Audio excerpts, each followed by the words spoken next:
अस्सलाम वालेकुम पाकिस्तानियों, मैं हूँ जहाँ से पाकिस्तानी। कैसे हैं आप सब? इसहाक डार साहब का आज इंटरव्यू देखा, इंग्लिश में इंटरव्यू था बीबीसी के ऊपर, और एंकर ने कुछ ऐसे सवाल कर दिए कि मैं परेशान हो गया कि यार ये कहाँ कहाँ से आते हैं ऐसे एंकर कि इतने डाढ़े क्वेश्चन कर दिए उनको। लेकिन इसहाक डार साहब ने संभालने की कोशिश तो बहुत की, पर भाई क्या करें, वो अब बीबीसी है, कोई अपने पाकिस्तानी चैनल तो है नहीं, कोई अपने सहाफ़ी तो हैं कोई नहीं कि जो पहले पूछे कि जनाब आप बता दें कौन कौन से क्वेश्चन आपसे करें और आप उसका क्या जवाब देंगे, और वो सवाल भी बता दें जिनका आप जवाब नहीं देना चाहते ताकि हम पूछें ही ना। खैर, मैंने पूरा इंटरव्यू इंग्लिश में जो भी उनसे बात हुई वो पढ़ा, और सुना नहीं, पढ़ा, और उसके बाद मैंने थोड़ा सा इसके ऊपर जो तज्जिया है वो मैं लेके आया हूँ कि उसके सवाल बड़े सख्त थे। पहले उसने ये कहा कि आप ये बताएं कि आप 3 साल से यहाँ हैं, तो 3 साल से क्या आप बीमार हैं या आप उस वजह से भागे हुए हैं कि जो नैब ने आपके पीछे वो फोर्स लगी हुई है? तो उन्होंने कहा नहीं, मैं बीमार हूँ, मैं इतना शदीद बीमार हूँ, मुझे वो अजीब सी बीमारी उन्होंने बताया कि मुझे वो बीमारी है और मैं जब तक ठीक नहीं होता तब तक मैं पाकिस्तान नहीं जा सकता। साथ ही एंकर ने बड़े शातिर हो गए, उसने कहा कि अगर आप बीमार हैं तो इसका मतलब कि आपके ऊपर कोई करप्शन के चार्जेस नहीं है, तो फिर आप हर वक्त ये क्यों कहते रहते हैं कि नैब जो है वो पाकिस्तान में गठजोड़ है पीटीआई हुकूमत का और वो अपोनेंट्स को सिर्फ पकड़ती है, वो इसको नहीं पकड़ती उसको नहीं पकड़ती। वहाँ पर भी ये फिर मुकर के साहब कहते हैं नहीं जी, मुझे जो उन्होंने पूछा तो मेरी सिर्फ एक ही प्रॉपर्टी है और वो भी पाकिस्तान की गवर्नमेंट ने उसके ऊपर कब्ज़ा कर लिया है। तो वो एंकर थोड़ा सा शायद लॉजिकल था। उसने कहा कि अगर आपकी मेहनत से बनाई हुई सिर्फ एक ही कमाई है और एक ही प्रॉपर्टी है तो आप पाकिस्तान जाकर उसको क्लेम क्यों नहीं करते? आप यहाँ क्यों बैठे हुए हैं? फिर वही बात वो घूम के उन्होंने कहा कि नहीं नहीं, ये नैब का कानून इस तरह का है और ये इमरान खान की हुकूमत इस तरह की है कि जब तक ये हुकूमत है पाकिस्तान में तब तक ये जितने भी ओपोनेंट्स हैं वो सबको पकड़ रहे हैं, इसलिए मैं पाकिस्तान तब तक नहीं जा सकता। मियाँ साहब के हवाले से उन्होंने पूछा कि नवाज़ शरीफ के बारे में आपको क्या लगता है कि अगर वो इस्टेब्लिशमेंट के साथ उनकी नाराज़गी ना होती या वो उनके साथ लड़ाई ना होती तो क्या वो चौथी बार प्राइम मिनिस्टर बन सकते थे? तो वहाँ पर उन्होंने कहा कि जी देखें जी, ये तो न्याजी जो है इमरान खान है वो तो मिलिट्री के ख़िलाफ़ था, उसके 21 बयानात हैं जो फ़ौज के ख़िलाफ़ थे। तो उसी वक्त एंकर ने पकड़ लिया, वो कहता है अच्छा आप खुद ही कहते हैं कि इस्टेब्लिशमेंट उसको लेके आई इमरान खान को, तो जिस बंदे के 21 स्टेटमेंट्स हों मिलिट्री के ख़िलाफ़ वो उसको कैसे लेके आ गए?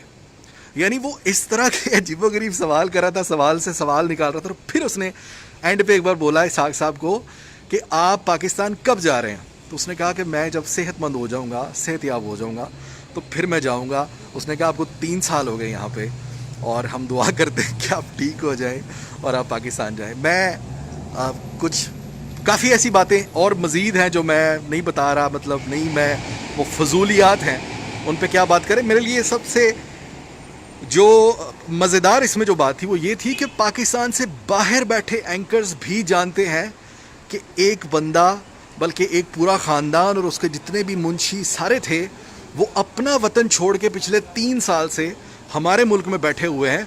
There is something fishy, there is something going on, there is something they are hiding, there is something they are not telling us. तो अब उन्होंने बारी बारी बिठा के पूछना शुरू कर दिया कि हाँ जी दसो जी, तुसी साडे पिंड ते साडे शहर ते साडे मुल्क की लैन आए हो ते अपने पिंड वापस क्यों नहीं जाते? मैं सिर्फ इस बात पे अपनी हंसी नहीं कंट्रोल कर पा रहा था कि यार वो लोग जिनके पास ये जाके बैठे हुए हैं वो पागल नहीं है, उनको भी पता है कि ये चोर है, चोरी करके गए हुए हैं। भाई मैं परदेश में 15 साल मैंने काटे हैं, एक मकान बनाया है। बोलो कोई बंदा मुझे आज भी, वल्लाह लज़ीम अल्लाह ताला गवाह इस चीज़ का कि मैंने आज से 15 साल पहले की जितनी मेरी कमाई है सारे पैसे आज भी मैं टैली करके एक दिन में लिस्ट बना के दे सकता हूँ कि मैंने कौन से महीने में कितने पैसे मेरी सैलरी थी, कितने पैसे मुझे बोनसेस मिले और मैंने अपना घर बनाया। और अगर आए कोई आके कब्ज़ा करे, मैं जाके या मार दूंगा या मर जाऊंगा, क्योंकि मेरी कमाई है, मेरी मेहनत की कमाई है, मैं नहीं छोड़ने वाला। तो इसहाक डार साहब, आप इतने चूजे हैं, आप इतने मासूम बच्चे, चोते चोते गुगलू गुलू कि आपकी प्रॉपर्टी एक ही प्रॉपर्टी है, उसके ऊपर गवर्नमेंट ने कब्जा कर लिया और आप बाहर बैठे हुए हैं کہ جی میری بلاپتی لے لی ہے انہوں نے. اور شرم کرو یار, کیا پوری دنیا میں ہنسی اپنی آپ کے اوپر ہنستے ہیں لوگ. اب تو گوروں نے بھی آپ کو, وہ گھر جا کے اپنی بڈی کو پورا انٹرویو سناتا ہوگا آج کہ جی آج وہ پاکستان کا جو منشی تھا اس کا میں نے انٹرویو کیا اور اس کی باتیں سنو. یعنی کسی ان کے اسٹیج ڈرامے سے کم آپ نے آج پرفارمنس نہیں دی وہاں پہ, کہ ایک بندہ 3 سال سے, اللہ جانے, ایک تو علاج پتہ نہیں کتنی دیر میں تو بندہ پیدا ہو کے مر جاتا ہے منشی صاحب, 3 سال اور آپ کا علاج نہیں ہو رہا. وہ کون سی بیماری ہے, کون سی؟ تو بھائی کوشش کریں, یا تو بی بی سی میں سلیم صافی صاحب کو, حامد میر صاحب کو, منصور خان کو وہاں پر رکھوائیں جو آپ کے انٹرویوز لے, کیونکہ یہ اگر آپ کو انٹرویوز لیں گے تو آپ ننگے ہو جائیں گے, جو آپ نہیں ہونا چاہیے آپ کو. یہاں آلریڈی آصفہ بھٹو بھی آ گئی ہیں. وہ کیا کہہ رہے تھے, آج میں پڑھ رہا تھا ایک مزاحیہ سی بات, کہ کسی نے لکھا کہ بے نظیر بننے ہی والی تھی مریم صاحبہ, کہ آصفہ بھٹو آ گئی اور اس نے کہا کہ ہماری ایک ہی برانچ ہے, وہ بھی سندھ میں ہے, اور کوئی بے نظیر نہیں ہے ہمارے علاوہ. تو یار یہ آپ خود اپنی ہنسی بنا رہے ہیں, مذاق بنا رہے ہیں. جمہوریت کا آپ کہتے ہیں سول سپریمیسی, اللہ کی قسم سب سے بڑا نقصان سول سپریمیسی کو پہنچایا ہی آپ نے, آپ کی ساری جماعت نے پہنچایا. اب آپ کہہ رہے ہیں کہ 1950 سے لے کے آج تک کی جی ڈی پی جو ہے وہ ایک طرف, اور اب جو نقصان ہوا وہ ایک طرف. یار اسحاق ڈار صاحب مجھے یہ بتائیں, آپ نے یو کے میں بیٹھ کے وہاں کی جی ڈی پی دیکھی ہے آپ نے؟ کورونا کے بعد آپ نے دیکھی جی ڈی پی کیسے گری؟ پوری دنیا کی جی ڈی پی گری, لیکن آپ کو پاکستان کی پڑی ہوئی. منشی صاحب سیدھی سی بات ہے.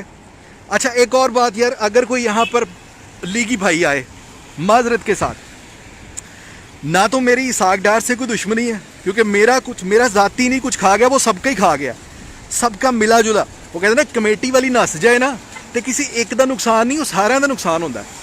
سو وہ میرا اکیلے کا نہیں, وہ سب کا کھا کے بھاگا ہے. ٹھیک ہے, اس لیے میرا بھائی مجھے یوتھیا نہ کہنا. یہاں پہ میں جو اسحاق ڈار کی بات کر رہا ہوں وہ میں جینون لاجیکل بات کر رہا ہوں, کہ 3 سال میں پہلی بار بی بی سی نے بلا کے اب چترول شروع کی ہے, اور یہ ہوگا, یہ تو ہوگا. ہو سکتا ہے کہ اگلی باری نواز شریف صاحب کی ہو, اور یہ تمام لوگ باری باری وہ لوگ بلا کے دیکھیں کہ ہاں بھائی نمونو بتاؤ ہمارے ملک میں آ کے بیٹھنے کا مقصد کیا ہے, اور آپ کو کون سی. اللہ کرے کہ اگلی بار اسحاق ڈار کو کوئی بی بی سی والا یہ بولے کہ اپنی رپورٹ ساتھ لے کے آئیے گا, تاکہ ہم دنیا کو دکھائیں کیا بیمار ہے. اگر ایسا بول دیا نا اس نے, تو میرے خیال سے منشی صاحب کو رستہ نہیں ملے گا. اپنا خیال رکھیے گا جی, اللہ حافظ.